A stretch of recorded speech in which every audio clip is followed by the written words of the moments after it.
I was working from home when I heard the screeching of tires on my driveway, before I could even get to my front door.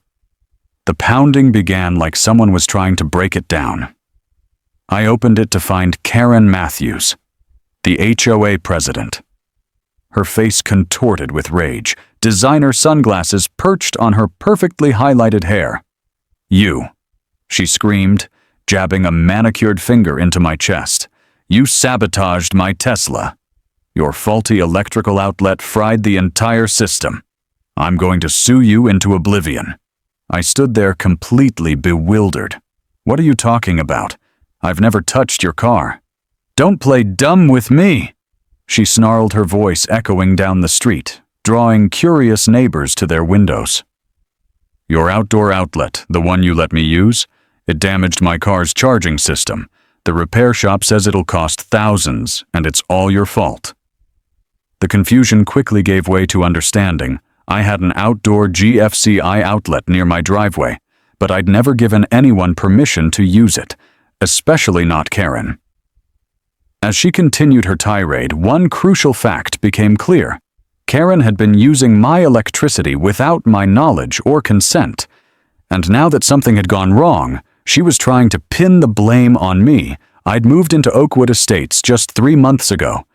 It was a beautiful gated community with manicured lawns, pristine sidewalks, and unfortunately the most micromanaging HOA I'd ever encountered. As a software engineer who worked remotely, I valued peace and quiet. What I got instead was Karen Matthews, who took her role as HOA president with the seriousness of a military general. Within my first week, I'd received notices about my garbage bins being visible from the street. They weren't my lawn being a quarter in too high, I measured, and my doormat being an unauthorized decoration. It was plain black. Karen seemed to take personal offense at my existence. Perhaps because I politely but firmly pushed back when her demands exceeded the actual written HOA regulations. "I have never given you permission to use my electrical outlets," I stated calmly, which only seemed to infuriate her more. We had a verbal agreement. She insisted, her voice rising to a pitch that made my neighbor's dog start barking. "You said I could use it in emergencies." This was a blatant lie.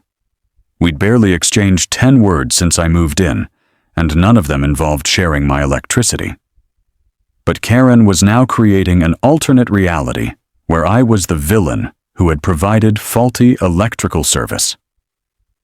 Little did Karen know I had noticed something strange with my electricity bill last month. It had jumped by nearly 30%, which seemed odd given that I hadn't changed my habits. I'd also been woken up several times by my security system, alerting me to movement near my garage. But by the time I checked the camera feed, whatever triggered it was gone. I had dismissed it as a neighborhood cat or raccoon. Now, everything was starting to make sense. "Karen, I think you should leave. We can discuss this when you're calmer." I suggested trying to de-escalate the situation. "I'm not going anywhere until you agree to pay for my repairs," she shouted, planting her feet firmly on my welcome mat, the same one she had deemed unauthorized. I closed the door and immediately pulled up my security camera footage from the past few weeks.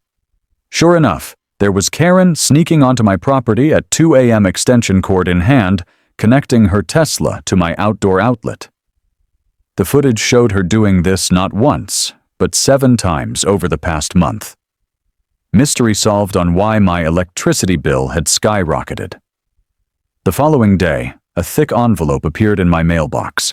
Inside was an official HOA complaint form accusing me of tampering with community power infrastructure and willful negligence leading to property damage. According to Karen's fabricated narrative, I had explicitly agreed to let her use my outlet as part of a neighborhood electricity sharing initiative that didn't exist. She claimed my outlet was defective and had caused $10,000 in damage to her Tesla's charging system. The complaint included a demand that I not only pay for her repairs, but also fund an electrical safety audit of the entire neighborhood to be conducted by her brother-in-law's company. Naturally, she had twisted reality so dramatically that in her version, she was the victim and community hero, while I was a dangerous menace endangering the entire neighborhood with my faulty wiring. What Karen didn't count on was my meticulous nature. Not only did I have security footage of her trespassing and stealing electricity, but I also had my home's electrical system professionally inspected and certified when I moved in. The GFCI outlet she had used was working perfectly. The problem was that she had used a cheap, non-rated extension cord that wasn't designed for the high-power draw of a Tesla charger basic electrical safety that any electric vehicle owner should know. I reached out to my homeowner's insurance, who connected me with their legal department. They were delighted to deal with this situation, especially after viewing the security footage. Meanwhile, I formally responded to the HOA complaint with a full documentation package. The security footage, my electrical certification, and a counter-complaint for trespassing electricity theft, and filing a fraudulent claim. The board members, excluding Karen, called an emergency meeting. As I presented my evidence, the other board members' faces transitioned from skepticism to shock. The security footage was particularly damning, showing Karen not only stealing electricity, but also trying to disable my security camera on her most recent visit. When I played that clip, several board members audibly gasped. "Mrs. Matthews, would you care to respond to these allegations?" asked Gerald Wilson, the board treasurer, his voice heavy with disapproval. Karen's confident demeanor cracked slightly. He verbally agreed to it.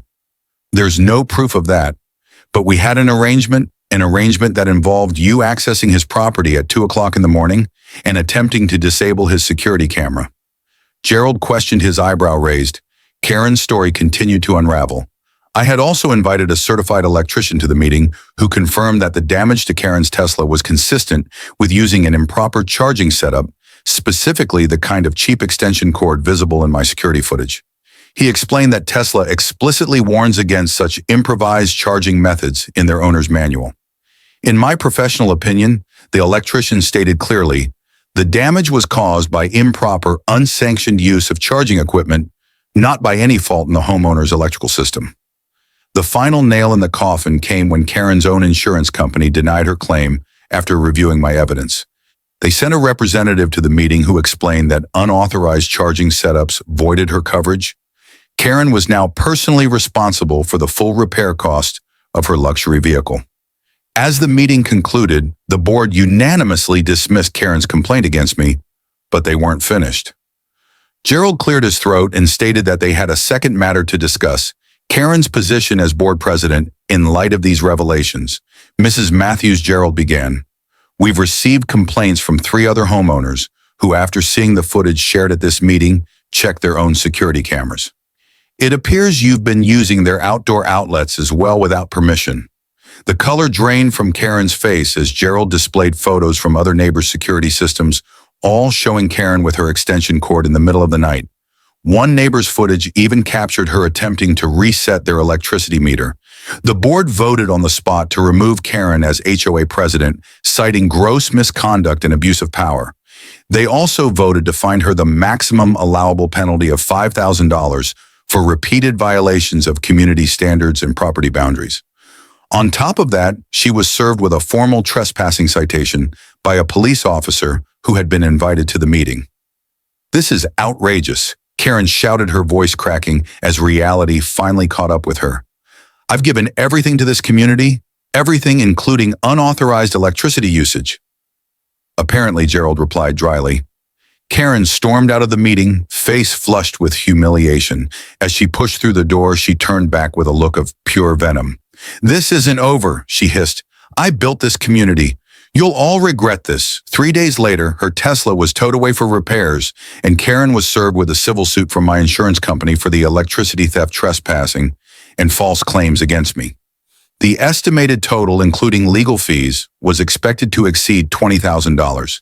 When she received the paperwork on her front porch, her scream of frustration echoed throughout the neighborhood. For once, not a single neighbor complained about the noise violation.